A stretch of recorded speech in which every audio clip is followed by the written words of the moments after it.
말씀입니다.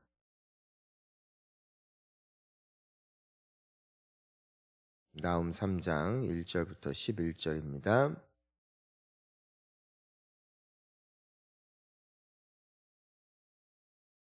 함께 봉독합니다. 화 있을진저 피의 성이여 내서 거짓이 가득하고 포악이 가득하며 탈취가 떠나지 아니하는도다. 킥킥하는 채찍소리 윙윙하는 뛰는 말 달리는 병거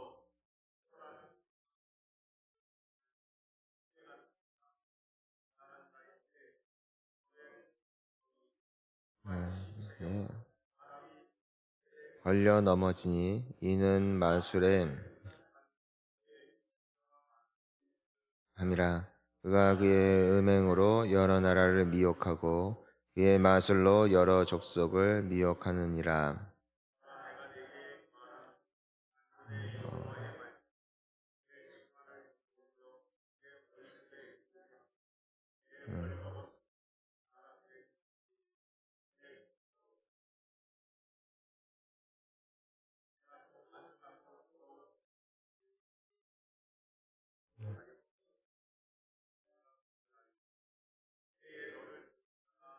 내게서 도망하며 항폐하였도다. 누가 그것을 위하여 애고가며 내가 어디서 너를 위로할 자를 구하리오 하리라.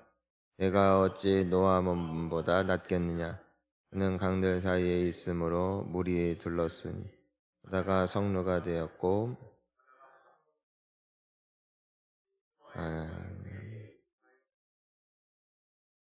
그가 이미 그를 돕는 자가 되었으나 그가 포로가 되어 사로잡혀 갔고 그의 어린아이들은 길 모퉁이에 매여 짐을 당하여 부서졌으며 그의 존귀한 자들은 배에 뽑혀 나뉘었고 그의 모든 권세자들은 사슬에 결박되었나니 너도 술에 취하여 숨으리라. 너도 술 때문에 피난처를 찾으리라. 아멘. 우리가 이 나훔 선지서를 보면서 우리가 기억해야 되는 중요한 내용이 있습니다. 먼저 이 말씀의 대상은 놀랍게도 우리가 지난번에 함께 묵상했던 요나서의 대상인 니느웨라는 것입니다. 아시리아라는 제국이라는 것입니다. 참 신기하게도 요나서는 이 니느웨 사람들의 회개와 또 그들의 뉘우침으로 말미암은 하나님의 용서와 자비로 그 책이 끝나게 되어집니다. 어찌 보면 요나는 분노했지만 하나님께서는 12만 명이나 되는 그들을 내가 당연히 아끼는 것이 마땅한 것이 아니냐라면서 오히려 요나를 설득하고 계시는 하나님을 보게 되어집니다. 우리가 어제 저녁에도 함께 나누었지만 이 니느웨 사람들을 향하여 불어온 성령의 바람 또 주님께서 주신 그 기회를 그들이 잘 잡고 비로소 하나님께서 그들을 위하여 예비하신 용서와 자비의 그 지경에 올라갈 수 있는 놀라운 축복이 그들에게 펼쳐졌다는 것이죠. 그리고 바야흐로 150년이 흐릅니다. 니느웨는 여전히 멸망하지 않았고 아시리아 제국은 승승장구해 보였습니다. 그런데 이 150년이라는 시간 동안에 조금 바뀐 게 있어요. 그것이 뭐냐면은 처음에 요나가 그들에게 회개해야 된다. 그리하면 너희들이 망하지 않는다. 자비와 기회의 메시지 앞에 그들이 비로소 이렇게 살 수 있었다면은 이 나훔서에서 보면은 너희는 끝났다. 너희는 심판을 받을 것이다라는 하나님의 공의의 확정을 보여주고 있습니다.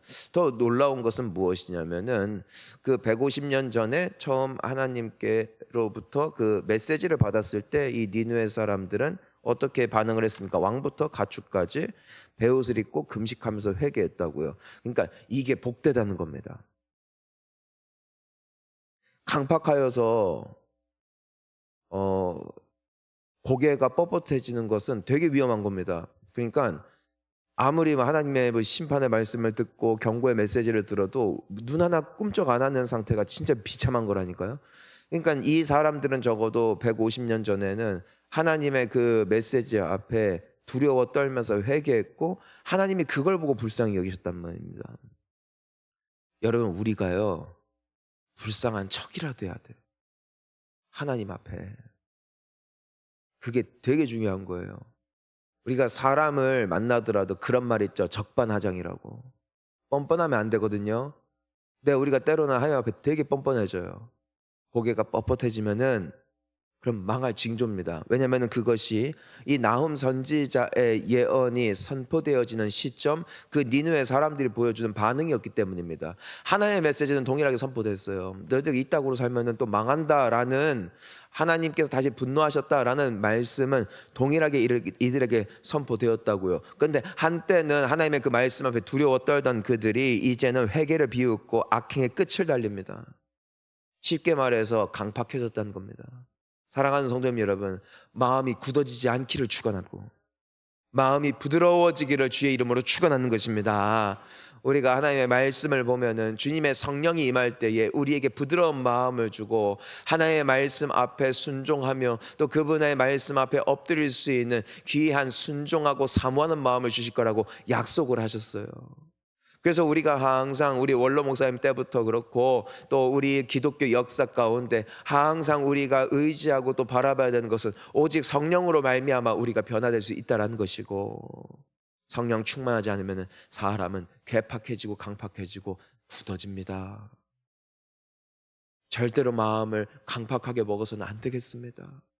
우리가 기도를 할 때도 그렇고 우리가 예배를 드릴 때도 그렇고 우리가 주님 앞에 겸손하려고 그래도 애쓰려고 나아갈 수 있는 그런 모습이 아직 우리에게 혹여라도 남아있다면 그러면 우리에게는 여전히 하나님의 긍휼하심과 자비하심이 덮이는 은혜의 주인공 되어지는 줄 믿습니다. 그런데 예수님께서 계시던 시대를 향하여 말씀하셨죠. 너희는 노래를 불러도 춤추지 아니하였고 너희는 슬피 울어도 함께 애통하지 않는 시대, 즉 마음이 굳어진 시대.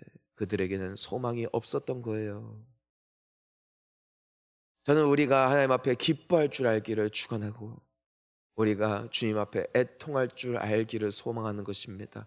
감정이 굳어지면 안 됩니다. 절대로 신앙에 있어서는 감정이 굳어지면 안 됩니다.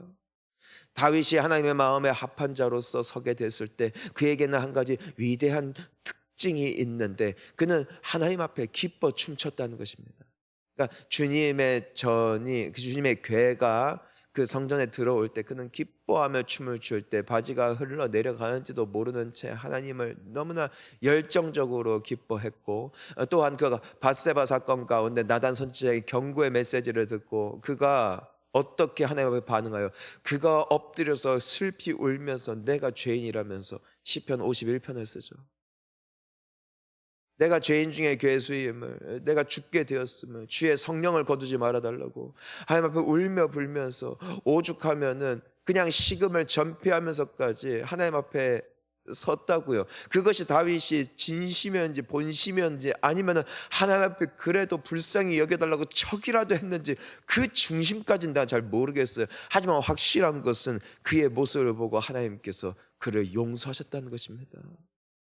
사울 왕을 보면은 강팍해진 마음의 특징이 보여져요. 그는 하나님의 엄중한 그 메시지를 들었을 때 사무엘 선지자를 통해서 당신이 이렇게 했으니까 당신은 망하게 될 거예요. 다윗 왕에게 주어졌던 경고와 심판의 메시지와 동일한 메시지가 그에게 선포됐을 때에 사울은 가슴에 있는 그 가슴을 두드리지도 않았고 그의 옷을 찢지도 않았고 하나님 앞에 애통하는 마음도 없이 혹은 애통하는 척도 없이 무엇만 하는 줄 아십니까? 그는 핑계만 댔습니다. 나 하나님 앞에 절하려고 한 건데요. 나 그래도 잘 해보려고 열심히 한 건데요. 당신이 늦어서 그런 건데요. 그래서 내가 대신 예배 드릴 수밖에 없었던 건데요. 그는 하나님 앞에 회개하며 눈물로 나아가기보다도 그가 그런 행동을 했던 것에 대해서 정당성을 하나님 앞에 주장하면서 그의 잘못을 끝끝내 회개하지 않은 강팍한 모습입니다.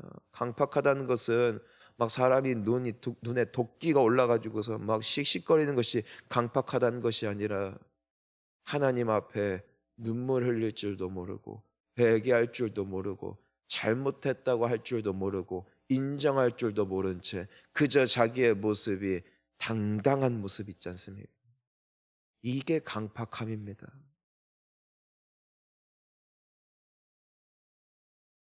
우리가 이 나음서에 나와 있는 이 처참한 하나님의 엄중한 메시지를 보십시오. 여러분, 참으로 놀라운 것은 오늘 하나님께서 너희는 반드시 망할 것이다. 반드시 망할 것이다. 이 말은 어찌 보면 우리가 계속해서 하나님의 말씀을 묵상하면서 이제는 우리에게 익숙한 하나님의 표현이기도 해요. 그만큼 하나님께서는 격정적으로 표현하세요. 왜요? 이렇게까지 표현하여 이들이 겁을 먹어서라도 돌아오길 바라시거든요.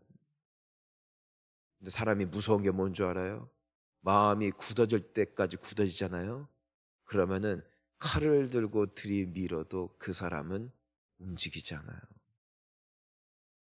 하나님께서 나음이라는 이 선지자를 통해서 이토록 말씀하셨어도 니느웨는 끝끝내 회개하지 않고 이 나음의 이 경고의 메시지가 선포된 지 50여 년 만에 그들은 멸망합니다.